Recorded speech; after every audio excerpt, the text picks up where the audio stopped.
culture vulture wears juicy culture, but in her hair is a juicy culture she likes to call pop culture.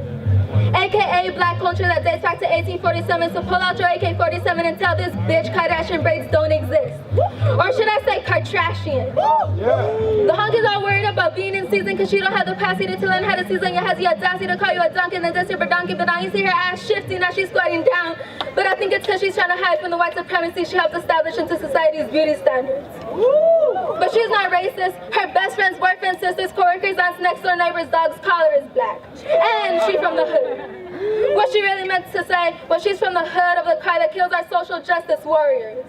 She's a bitch that makes me itch, a culture vulture, a neoliberal, a racist, a Zionist, white feminist bitch. Like how the fuck you gonna say you support women but then support their genocide? How the fuck you gonna be at the women's march all the way in DC causing traffic but don't march for the sex trafficked women in DC? How the fuck you gonna walk around screaming, fuck rape culture, free the pussy, free the nipple, then wear a culture with your nipple free that screams romanticization of the hypersexualization of a colonized group of women who are 3 times more likely to be raped than you? Because the Violence Against Women Act, or better phrase, act like you care about the violence against women, allows white men to invade their bodies like they did their land in 1492 as they spread their disease like uncultured bacteria, breaking down organisms to thrive and be cultured. You need to throw some bleach on that bitch, but according to that Tumblr page, they'd rather drink it. But only as they add some ice to it. The type of ice that invades our black and brown hoods as they wear white hoods, but still got it hyped when they see that Compton Snapchat geotag. But not hyped enough to keep it like that because they pussyfooting ass went around to ruin their Louis Vuitton. However the fuck you say his name shoes. So fuck your foot on suck my pussy, cause poverty is not a trend. So stop getting all hyped over that geotag, cause your dumbass is in Paramount. Everybody wants to be hood, see hood, live hood, rep hood, but still call the hood babies hood rats as they feel distasteful at the thought of an alley with a sofa they claim we have so much in common with. You know, since apparently we're both abandoned, but it's all good in the hood. Aside from the socioeconomic problems that create cycles of poverty that can't be escaped, because see, poverty was primarily caused by educational inequality caused by poverty, but first it was caused by segregation and slavery, which were results of white supremacy. It just makes me want to drink some bleach, no ice of course, and I'll just watch you sip your coffee since you like your drink to match your soul, black and bitter. So come show your cuernos de diablo blanco, as with the cuernos de las panaderías you call cool and edgy, but of course they're not cool enough to reside on our side of sound, so you push it off the edge to make room for another Kafifi shop paid in a culture shop called gentrification. Because the culture vultures need the caffeine to fuel their search of more shit to colonize, since their ancestors have already colonized the world and destroyed it as they cut the Aztecs' tongue, brainwashing them so they criticize their kin unable to speak Spanish, claiming that a Latino unable to speak Spanish is like a lion unable to roar. Unable to roar like sheep, they mean.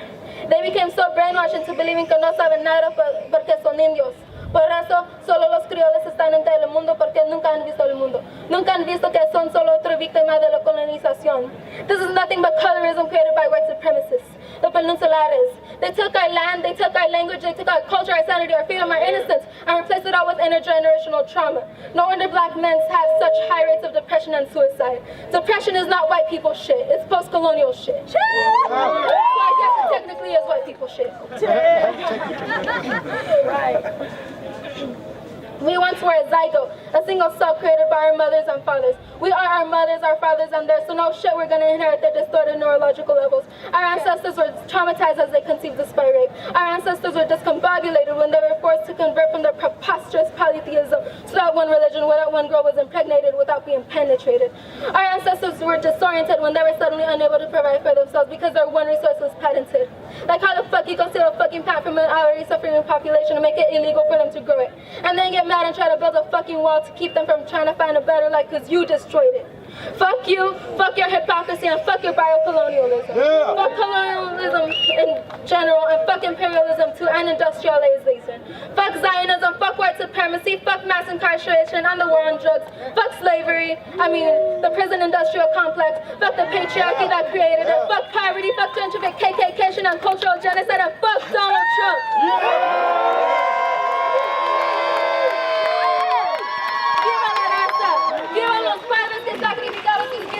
Sus hijos puedan tener una. Viva los hombres y mujeres negros deprimidos cuyo estado mental detrimentado es el resultado de un trauma intergeneracional. Viva los niños en Siria, los inocentes que no tenían otra opción que nacer en un mundo de desesperación. Viva General la Intifada. Viva los nativos en Hawái y Centroamérica. Viva todos los que han sido apoyados por los gringos. Por lo que todo el mundo. ¡Viva! ¡Viva!